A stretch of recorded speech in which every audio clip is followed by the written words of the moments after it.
Assalamualaikum sahabat muslimah. Seberapa bahaya deforestasi bagi kehidupan? Wah, bahaya sekali loh sahabat. Oleh karena itu, Menteri Kehutanan Republik Indonesia, Raja Juli Antoni, berjanji bakal menekan angka deforestasi termasuk di Kalimantan Tengah. Langkah ini dinilai perlu diambil untuk menyelamatkan orang utan dan mencegah karhutla. Bagaimana tanggapan warga atas hal ini? Mari kita simak wawancaranya. Apa saja bahaya deforestasi bagi kehidupan? Banjir, Bahaya kebanjiran, kemungkinan bisa terjadi banjir. Menguranginya populasi udara bersih sama terjadinya banjir. Berdasarkan yang Anda ketahui, siapa pihak yang sering melakukan deforestasi? bagian perusahaan-perusahaan yang seperti orang yang tambang emas, batu bara. Perusahaan, pabrik, tambang emas. Kadang-kadang para oknum-oknum petinggi, pejabat, pengusaha. Para pebisnis, pemerintah, Meskipun membawa banyak bahaya, mengapa deforestasi dilakukan? Soalnya itu belum pemerintah menegakkan yang sebenarnya. Dikasih oleh para petinggi atau oleh para pengusaha tadi untuk melaksanakan pengundulan hutan. karena dia mau menguasai lahan dan menguasai bagian isi bumi. Apa yang seharusnya dilakukan oleh pemerintah untuk mencegah deforestasi? Harus diupayakan supaya gimana caranya melaksanakan supaya berhenti pengundulan hutan, tambang, diatur, ditata supaya tidak menimbulkan banjir apa akibatnya gitu kan. Berikan sanksi atau hukum yang tegas. Diadakan tindakan hukum, misalnya yang lebih tegas oleh pemerintah. Memberi sanksi, Apa yang harus kita lakukan untuk mencegah deforestasi? Ditanamin lagi. Kita harus mengajukan untuk menekankan kepada pemerintah supaya menindak tegasi dan lebih tegas lagi kepada para pengusaha-pengusaha. kita bisa menanam pohonnya kembali dengan pohon yang terbaik. Hanya demi keuntungan segelintir orang, rakyat dan hewan di hutan banyak yang dirugikan. Bagaimana Islam memandang persoalan ini? Mari kita simak penjelasannya dari Ustazah. Jangan lupa buat like, komen, dan share video ini seluas-luasnya. Menteri Kehutanan Raja Juli Antoni berjanji bakal menekan angka deforestasi termasuk di Kalimantan Tengah. Langkah ini dinilai perlu diambil untuk menyelamatkan orang hutan dan mencegah kebakaran hutan dan lahan di Palangkaraya, Kalimantan Tengah pada bulan Maret yang lalu. Ia mengatakan laju deforestasi harus ditahan mengingat hutan merupakan rumah bagi orang hutan. Hanya saja, faktanya menurut World Population Review, Indonesia adalah negara kedua di dunia dengan tingkat deforestasi terparah pada tahun 2024 setelah Brazil. Deforestasi ini menjadi ancaman bagi Kalimantan Tengah karena menurut Direktur Walhi Kalteng Bayoherinata, deforestasi besar-besaran oleh perusahaan-perusahaan di sektor kehutanan dan pertambangan menjadi salah satu faktor utama yang memperburuk bencana banjir yang berulang yang terjadi di Kalimantan Tengah. Jadi tidak hanya ancaman karhutla atau hilangnya ekosistem bagi orang hutan saja, sebagaimana yang disampaikan oleh Menteri Kehutanan. Masifnya deforestasi karena penerapan sistem sekuler kapitalisme. Sistem sekuler kapitalisme memisahkan agama dari kehidupan dan memenuhankan keuntungan materi. Segala cara boleh ditempuh demi menangguk untung. Keuntungan menjadi sesuatu yang sangat dominan dan bahkan menjadi tujuan setiap perbuatan. Akibatnya, pengusaha kapitalis menghalalkan segala cara demi meraih keuntungan tanpa memperdulikan kemaslahatan rakyat. Hutan dibabat untuk membuka ruang bagi industri seperti tambang, properti, dan infrastruktur yang menghasilkan keuntungan besar. Pertanian dan perkebunan skala besar dikelola oleh korporasi tanpa memperhatikan dampak ekologi.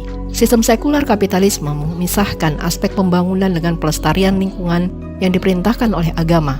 Pertumbuhan ekonomi dinomorsatukan agar dapat meraih pertumbuhan ekonomi yang tinggi, pembangunan harus digenjot meski dengan merusak hutan.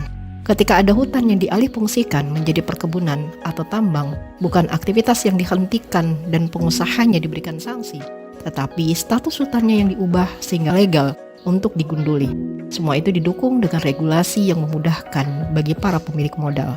Negara dalam sistem sekuler kapitalis menyerahkan pengelolaan hutan kepada perusahaan swasta melalui izin konsensi. yang menjadikan hutan sebagai aset komersial, bukan ekosistem yang harus dilindungi. Dalam logika kapitalisme, hutan lebih bernilai ketika dikomersialkan.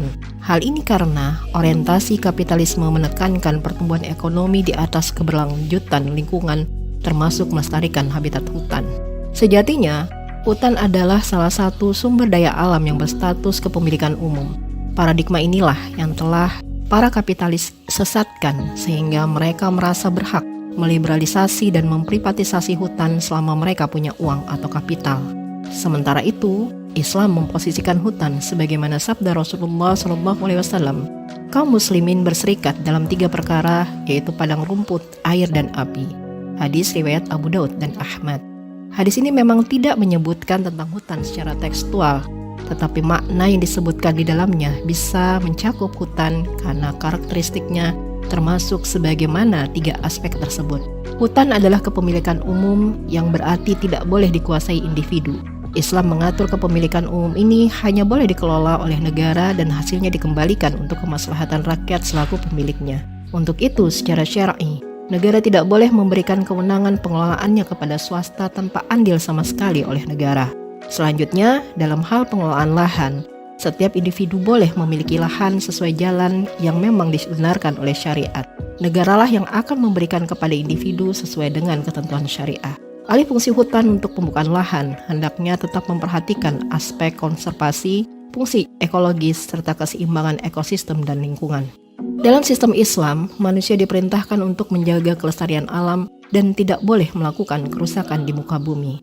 Allah berfirman, "Janganlah kamu berbuat kerusakan di bumi setelah diatur dengan baik." Penjagaan kelestarian lingkungan termasuk hutan di dalam Islam dilakukan dengan pelaksanaan syariat Islam. Adapun syariat terkait pelestarian hutan adalah adanya ketetapan hutan sebagai harta milik umum. Dengan demikian, negara wajib mengelola agar hutan tetap lestari dan dapat membawa maslahat untuk umat, bukan dibuka seluas-luasnya tanpa memperhatikan kemaslahatan umat dan kelestarian lingkungan. Oleh karenanya, klasifikasi hutan harus dipenuhi dengan baik, bukan sekedar formalitas. Mana hutan yang dilindungi dan mana hutan yang boleh diambil hasilnya, baik kayu maupun non-kayu. Komitmen pelestarian hutan harus kuat sebagai wujud ketaatan kepada Allah dan tidak boleh sekedar kamuflase seperti sebuah video yang menunjukkan sebuah kawasan hutan dari pinggir jalan tampak lebat tetapi di bagian dalam ternyata gundul parah. Islam memiliki berbagai aturan untuk menjaga kepemilikan umum termasuk hutan. Berdasarkan syariat, hutan termasuk kepemilikan umum sehingga tidak boleh dikuasai oleh swasta. Pemerintahan Islam yaitu khilafah akan mengelola hutan dengan bertanggung jawab dan menggunakan hasilnya untuk kesejahteraan rakyat. Pemerintahan khilafah melakukan pengawasan ketat terhadap aktivitas pemampatan hutan dengan sistem hisbah atau pengawasan publik untuk mencegah kerusakan. Negara bisa menghima atau memproteksi kawasan hutan tertentu untuk jagar alam demi melindungi flora atau fauna tertentu. Bisa juga memproteksi hutan lindung demi kelestarian lingkungan dengan melarang masyarakat untuk mengambil apapun dari hutan tersebut. Khilafah juga akan melakukan edukasi pada rakyat melalui sistem pendidikan dan Departemen Penerangan Informasi dan Telekomunikasi agar seluruh rakyat turut andil dalam penjagaan hutan. Negara mengerahkan polisi untuk menjaga hutan dan serangan para penjara hutan. Syariah Islam menetapkan sanksi kepada siapapun yang merusak lingkungan, termasuk pembalakan liar dan pembakaran hutan, sebagai bentuk penjagaan terhadap amanah Allah. Individu maupun perusahaan yang melanggar aturan terkait penjagaan hutan, misalnya melakukan perusakan hutan atau memanfaatkan hutan tanpa memperhatikan aspek lingkungan, akan diberi sanksi yang tegas berupa takzir. Hukumnya bisa berupa kurungan, pengasingan, denda, dan sebagainya. Dengan demikian, akan menimbulkan efek jerah dan terwujud keamanan hutan. Sistem ini berjalan di bawah satu komando seorang khalifah yang memiliki peran sebagai pengurus atau ra'in. Dalam hadis Bukhari disebutkan, imam adalah pengurus dan ia bertanggung jawab atas rakyatnya. Hadis riwayat Bukhari. Komitmen penuh khilafah dalam pelestarian hutan akan membawa dampak global, yaitu lestarinya bumi, dan akan menghilangkan ancaman bagi seluruh negeri. Sudah selayaknya kita perjuangkan untuk menegakkannya. Dengan demikian akan terwujudlah rahmat bagi semesta alam.